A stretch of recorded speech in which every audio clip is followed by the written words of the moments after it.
I wish I could make reaction videos, but I was born in 1956. I've heard all these songs. What could I possibly react to? I was worth it, found my purpose, ran from the abyss to the surface, the reward constantly working. Hey whippersnappers, Brian here to Boomer Reacts. Welcome back. If this is your first time here, thanks for checking me out. I listen to rap and hip-hop songs using lyric videos, and then I let you know what I thought about them. So happy Tuesday. It's 80s Tuesday, and you can see that I'm going to be reacting to Talkin' All That Jazz by Stetsasonic. Stetsasonic has been on my list for a while, and I don't know why. Maybe it's because I had never heard of them before. I thought they were new. You know, not that I have heard of every, hip-hop group from back in the day, but for some reason I just thought these guys were, like post, 2010. But when I decided to do this and saw that it was in the 80s, I moved it over to 80s Tuesday. There's another one too that I thought was new. Ultramagnetic MCs. I thought that was a brand new group too. I guess again because I had never heard of it or heard of them. So I thought, well, it must be new as opposed to back in the day. I never heard of them. So anyway, here we are. I'm going to read a little about Stetsasonic and then we'll get into the reaction. Stetsasonic was formed in 1981 in Brooklyn. Originally, the band was known as the Stetsasonic 3 MCs. The group consisted of MCs Daddy-O, Delight, and Crown Supreme. Daddy-O and Delight changed the group's name to Stetsasonic, the hip-hop band, and added DJs Prince Paul, DBC, aka the Devastating Beat Corrector, beatboxer Wise the Human Mix Machine, and drummer Bobby Simmons. I like Bobby Simmons, he just uses his name. Crown Supreme was replaced with Fruquan. Daddy-O functioned as the de facto leader and frontman. Fruquan was the best pure lyricist in the crew, armed with verbal dexterity and a smooth flow. Delight possessed a distinctive gravelly voice and had a no-nonsense delivery. Wise was one of the most underrated beatboxers of the era, who also occasionally picked up the mic. A young Prince Paul provided excellent scratches and cuts, and was beginning to come into his own as a producer. DBC was an underrated beat corrector and master manipulator of the drum machine, and Simmons's live drum track provided extra flavor for the finished product. The group played their song Just Say Stet live in front of CEO Tom Silverman, who signed them to Tommy Boy Records. Stetsasonic released numerous hip-hop club anthems on Tommy Boy Records, including Just Say Stet, Faye, and Go Stetsa.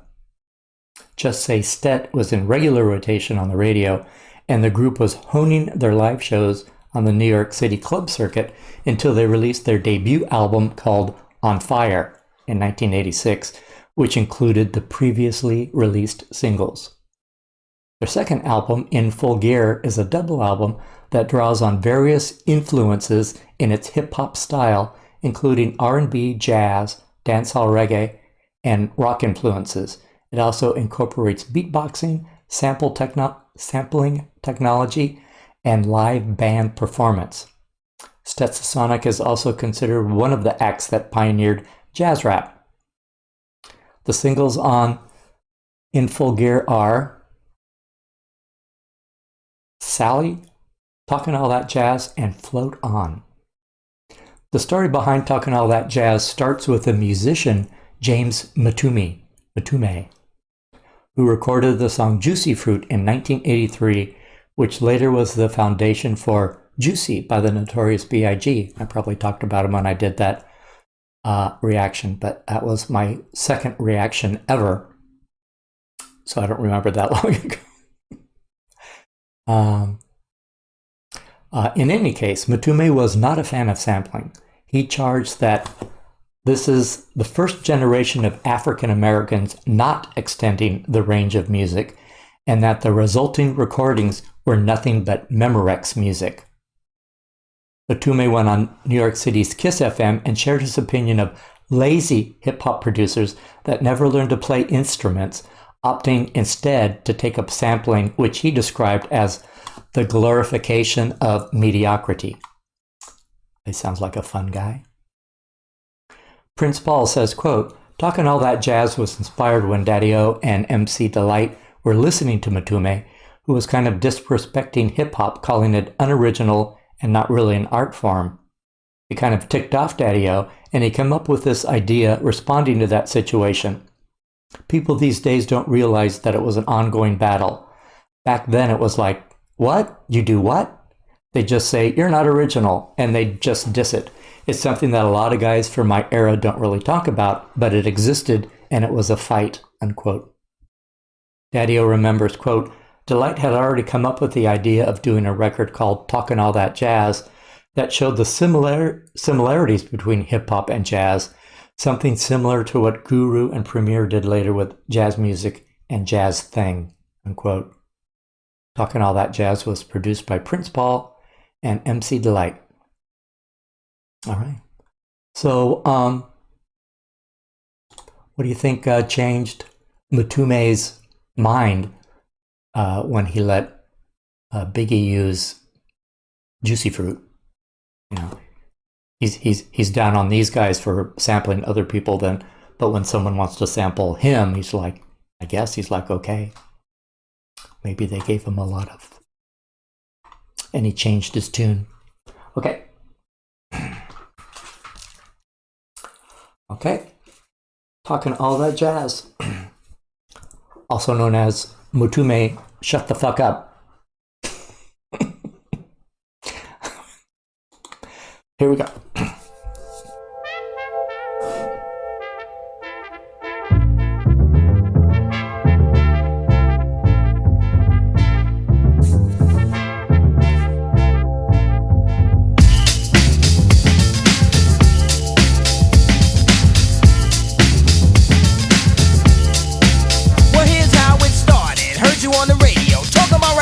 And all that crap about how we sample, giving examples. Think we'll let you get away with that? You criticize our method of how we make records. You said it wasn't art, so now we're gonna rip you apart. Stop, check it out, my man.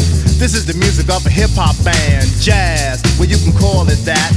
But this jazz retains a new format. Point, when you misjudged us, speculated, created a fuss. You've made the same mistake politicians have. Talking all that jazz.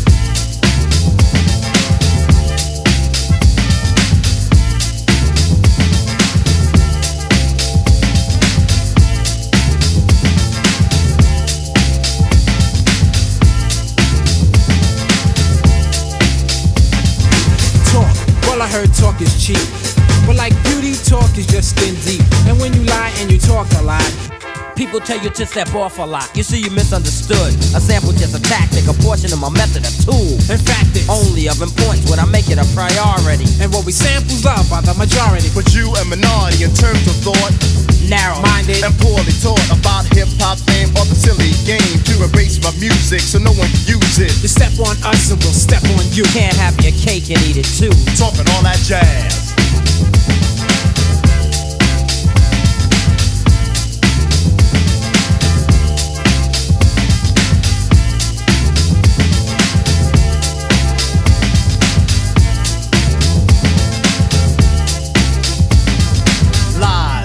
You hide the truth. It's when you talk more jazz than proof, and when you lie and address something you don't know.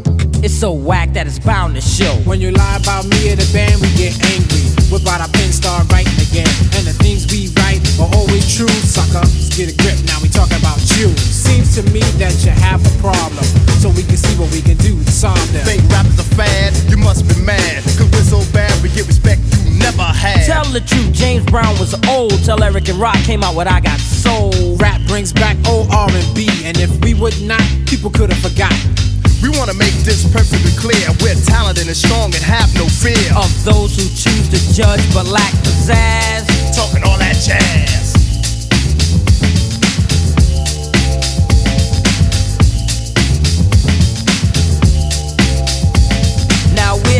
trying to be a boss to you. We just want to get across to you That if you're talking jazz, the situation is a no-win. you might even get hurt, my friend. Stetsasonic, the hip hop band. And like Sly and the Family Stone, we will stand Up for the music we live and play. And for the song we sing today. For now, let us set the record straight. And later on we'll have a forum and a formal debate. But it's important you remember though, What you reap is what you sow. Talking all that jazz. talking all that jazz. Talking all that jazz.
That's one of the best beats I've heard in a long time. That was so fun. So jazzy, of course. But you know, really happy and peppy beat. The guy who makes these lyric videos is my favorite guy because he always puts in who sings what. But I'm assuming he didn't do it in this because all three MCs sang on each verse. So, you know, probably too much trouble to say this is, you know, this is what person. So I can't judge the MCs, but I can say that I liked all of them and they all had a good flow and worked well together. I wonder what Matume thought about this when it came out. Does anyone know? Tell me. No chorus in this song, but I don't think it really needed it since it was a not so much a story as, you know, responding to critics in, you know, in a thoughtful manner, in a kind manner. So I think a chorus in between those verses would have been a distraction. You know, because, you know, they want to get their point across and, you know, you don't need anything else. You just need verses. Oh, well, this is definitely going in my car. Such a fun song. And, you know, made their point. Not often that you can, you know, make a good point and have a really fun beat. Happens, but this is a good example of it. Well, thanks for hanging with me, guys. If you like this kind of content, give me a like and a subscribe, and I'll see you on the next video.